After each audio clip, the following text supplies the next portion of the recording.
Back live tonight, and thanks for staying on. Health Minister Dr. Phaahla is visiting this hour Charlotte Maxeke Academic Hospital to see for himself the impact of Nehawustrike on services there. The Johannesburg facility has been operating with skeleton staff since Monday.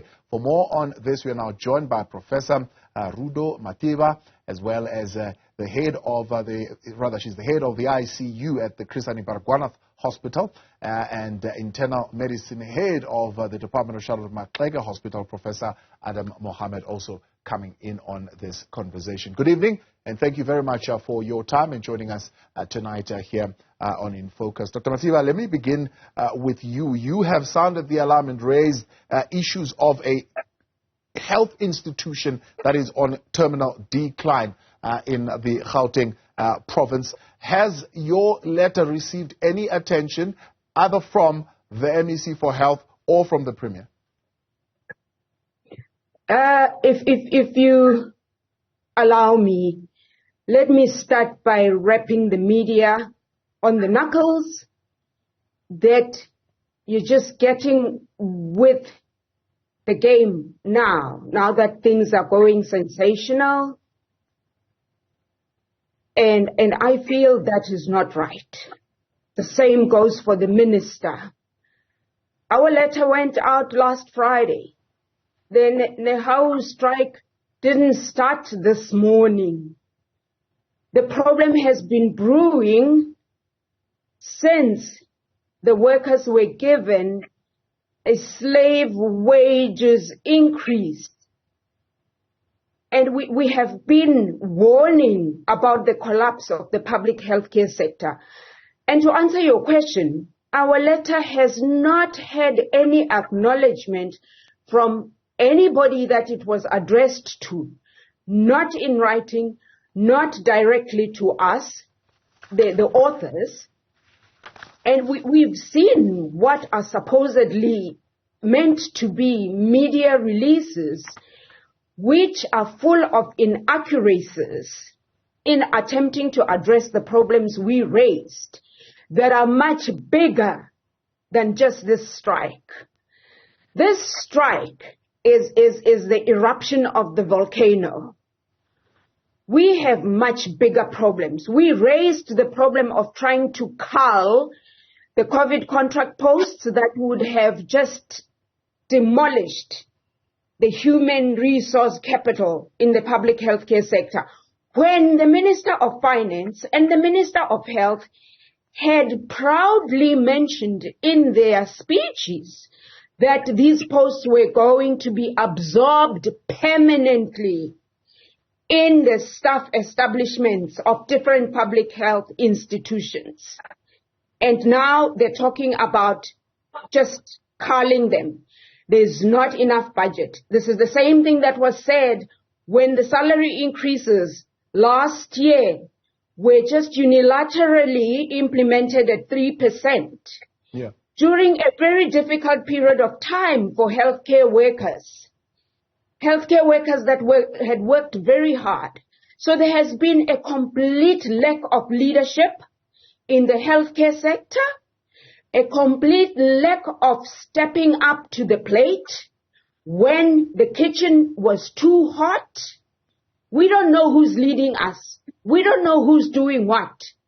And I am not in support of violence as a means of protest where you infringe on the right of people to access healthcare services. And you infringe on the right of people that want to come and work and provide health care service to sick people. Yeah. So this is, what is going on is totally unethical. Yeah. The middle class is also very quiet. They're doing their armchair analysis and criticizing and not playing a game of coming up with solutions. Right. I'm going to pause. I'm going to come back to you on that, and we'll unpack it a little bit more. Professor Mahomed, let's bring you in here. Is this, as Prof. Mathivha is putting it, an erupting volcano that you are seeing being expressed now by the public health professionals' protests, and how in particular that is turning away patients from facilities? I think she's hit the nail on the head.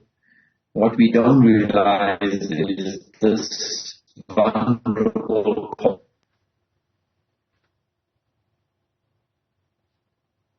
trauma, and that trauma. Prof, we're having some challenges with your connection, unfortunately. We're going to try and reconnect with you. We would like to hear you very clearly. Unfortunately, there's a challenge there currently in that connection. Prof Mathivha, let me come back to you and put this question to you. You are saying there is a crisis of management of the Gauteng health system. What's at the heart of that crisis of management? So we have an MEC who... And that's not right. Sorry. But my apologies. My apologies there. We are having some of the technical issues. We are trying to reestablish that connection. Are you saying at the heart of this is an MEC who's got no capacity? No. Don't misquote me. Yes. We have an MEC who found our letters tone a little bit too much for her to even come for a meeting with the clinicians at Hani Baragwanath Academic Hospital. Now, if you're going to put yourself out there to serve the public, you ain't got no business to have a sensitive heart. You set out to serve the public, and your constituency is going to call out every now and then to you to come out and listen to problems. So you cannot have a sensitive heart. Number two, our Gauteng Department of Health is in disorder. It's disorganized. It's not the only provincial Department of Health that's disorganized. You just have to go countrywide and see what's happening, because what's happening right now with the Nehawu protest is not only affecting Gauteng, it's affecting the whole nation. Where have you ever seen union members carrying shamboks, hitting healthcare workers that are trying to come to work to prevent them from accessing their workplace to try and help patients? That is happening at Belonomi Hospital. Where have you ever heard of healthcare workers that are busy treating patients being threatened with people, hordes of people coming into the wards to remove them? That's Leratong Hospital. At Hani Baragwanath Academic Hospital, tires were being burned at the main gate. But we held our fort and said, this far and no further. We get sent senior officials from central office who come to our hospital and tell us there is no crisis at your hospital. We see no crisis, no HR crisis. Hello? Which planet are you living on that you do not see that you are dealing with a historically disadvantaged institution that has not had an updated staff establishment, that has carried vacant, unfunded posts for years? Yes. Hello? Don't you know that Charlotte was affected by a fire and you haven't actually brought that institution around to full capacity yet? And you haven't even interrogated the fact that there was arson that took place at that place? No crisis? Where is the leadership? Where is the leadership? You introduced convoluted HR processes and you come and tell us there is no crisis. You send us a CFO that starts quoting from the PMFA booklet that we are all familiar with, when we are telling you we're facing a crisis come the 1st of April. When we tell you there are people at the main gate burning tires and preventing the community from accessing the institution. They've blocked Rahima Musa Mother and Child Hospital. Right. Today, they started fires in front of Charlotte Maxeke. Yeah. It's happening in the Free State. It's Professor, happening in the... Let me come in here. I think we've got Prof. Mahomed back with us. Prof. Mahomed, let's see if we've got a better line there. What is Minister Joe Phaahla likely to see at Charlotte Maxeke tonight as he is doing his oversight visit? He's going to see amazing healthcare workers, amazing nurses, amazing general assistants who in the face of severe adversity are still doing their job. And this is what healthcare workers in this country are doing. In the face of severe adversity, they persist and pursue to give the best healthcare to the most vulnerable patients in this country. And they're doing it now, and they've been doing it for the last 4 years. And this is no reflection on the government. This is individuals who have chosen a profession to help people. And this is what he's going to see. Skeleton staff. It's a reflection of all the hospitals, not just Charlotte, at how skeleton staff are working and trying to save the little that we can do for these patients. We're talking simple things as giving someone a plate of food. We're not talking amazing things. Surgeries have been cancelled. We're still playing catch up with the backlog of COVID in the last 2 years. But nobody's giving us support. I'm disappointed by the President and everyone else concerned in the government. Not one voice that has spoken out against what can we do. They have not even suggested, let us get the military to help while we're sorting out dialogue. And one last point I want to raise. What has made these members from Nehawu take up such a dramatic stance? It's the injustice of our government, the corruption and the money that is only flowing at the top, and the guys at the bottom are suffering. This is economic hardship for patients. And all I can say is we need to be more vocal, and to Nehawu to ask them to please allow the healthcare workers to offer service.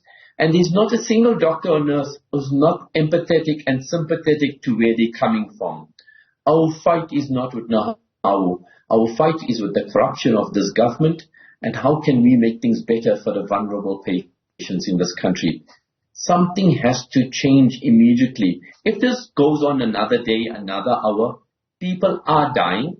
Healthcare workers are not being treated properly by our managers, and all the provinces, all the premiers and ministers and HOD, shame on you. You have blood on your hands. We continue in a moment. I'll read a response from the Department of Health saying they met with the MAC on the 6th of March and what they are saying about this process of filling up posts. And Prof. Mathivha, I want you to respond to that in a moment. Prof. Rudo Mathivha, as well as Professor Mahomed, staying with us when we continue. Still with us, Professor Rudo Mathivha, as well as Professor Mahomed, and we are looking at the state of health in the province. Professor Mathivha, you wrote the letter on Friday, an unprecedented step, and you are saying this has been a long time coming. The department says they met with you on Monday, or at least the MAC on Monday, the better half of Monday, together with management of the Hani Baragwanath Academic Hospital. And in that meeting, they say they addressed this issue that you're raising of the COVID contract staff, saying that they will, in the 2023-2024 financial year, be appointing some of those contract staff, but it will be based on critical, prioritized and urgent services as per the need. Okay, this is the deal. We had scheduled a meeting with management with the expectation that the MEC would be coming to meet us at 9 o'clock. Then we, as MAC, waited to access the boardroom. Meantime, the acting HOD, the DDHR and corporate services and the CFO had corralled the Bara management into that room, and they were having some kind of meeting. So we eventually had to stage a walk-in to that meeting to claim our meeting back. And this is what went down. What they were trying to propose was that we use our vacant funded posts to accommodate the COVID contract posts, and the vacant funded posts they were identifying were posts that were already in the process of replacing. These are appointments that were taking place in January 2023. They just hadn't been reflected on the PERSAL system. And they were claiming they'd identified 404 posts. That was the census done on the 1st of January 2023. Now, if you went back and looked today, those posts have been populated. There are no 404 vacant funded posts. And that would actually be swindling the institution.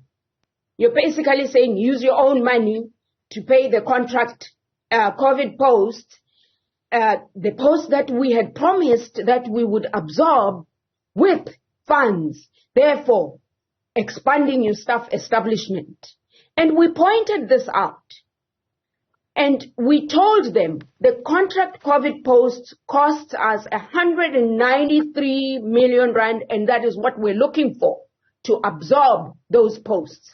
They then told us that is actually a grant that would fund those posts, but their COVID grant has been reduced, starting in the beginning from 2.2 billion rand, then to 1.2 billion rand, and now they've just been given 600 million rand.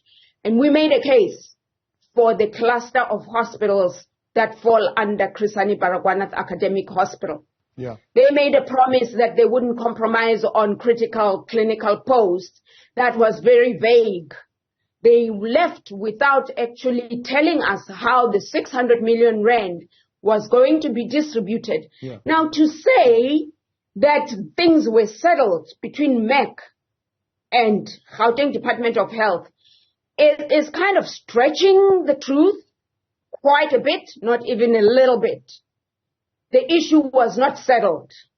So I'm sorry, so I do not agree with that. What would have represented a settling of the issue? How many in numbers would you want appointed over and above the already paid for vacancies, and how much would that be costing?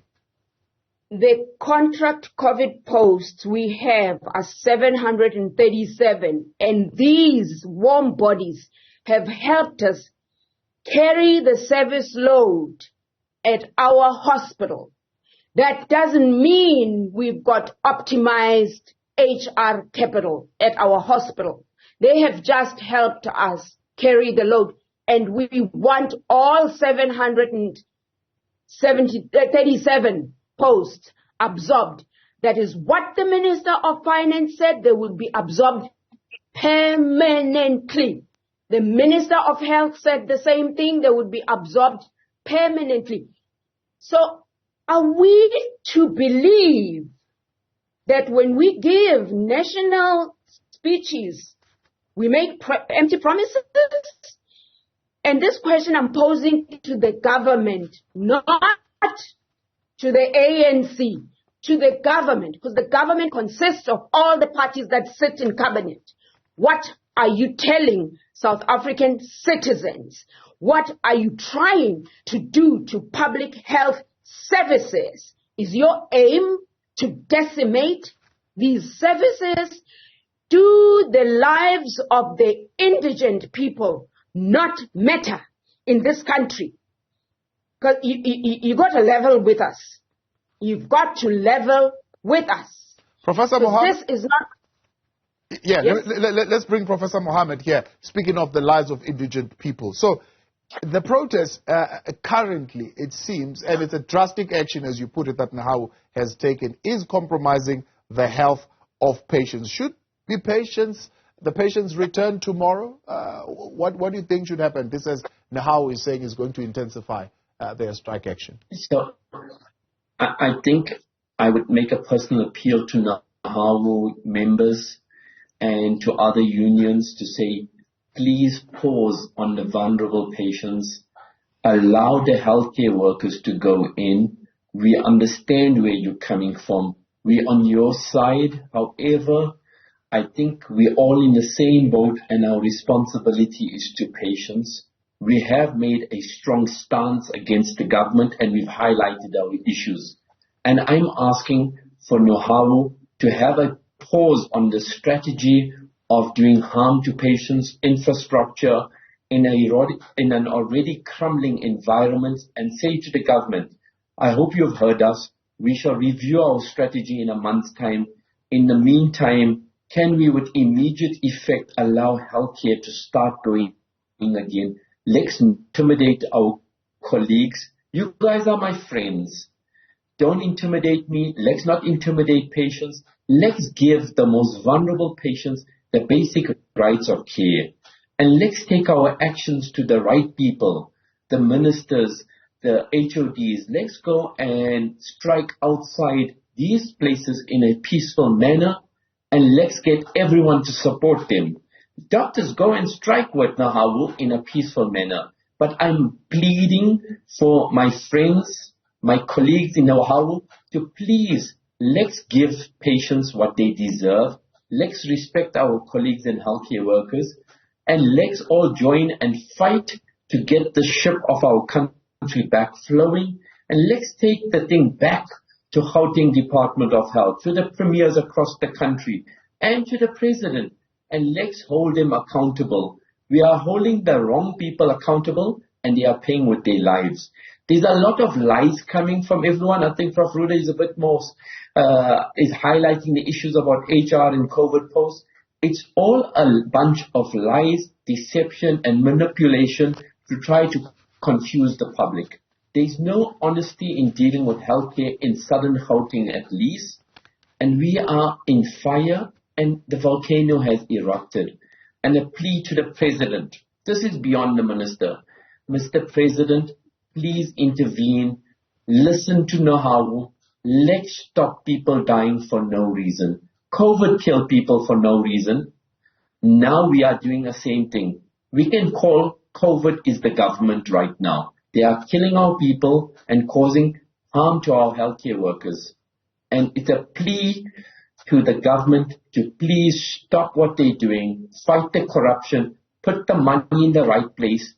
And Prof. Mathivha has not highlighted the organogram and staffing structures of many hospitals, including Bara, has not been adjusted for the last 20 years. Yeah. Yet the population of Gauteng has doubled, and the resources are not coming appropriately to where we are. Yeah. Let's review, save lives. Nehawu, rethink your strategy. Government, listen to Nehawu, and let's get to the table. Prof. Mathivha, you're saying, as Professor Mahomed puts it, one of the issues which you're highlighting strongly is that there is no transparency in how different hospitals are being budgeted for. What are you picking up as a discrepancy?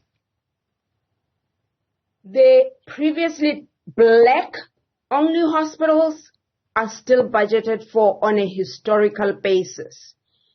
Then, the increase in patient numbers across the board has never been taken into account. There has been an influx of people into the metropolitan areas, and we're just trudging along and carrying on with business as usual, as though the hospitals are still handling patient populations from 1990. And that is not so. The Gauteng hospitals process in excess of 15.7 million patients per annum, but they're not budgeted for that. The same goes for the other provinces where there's an influx of migrants through those provinces.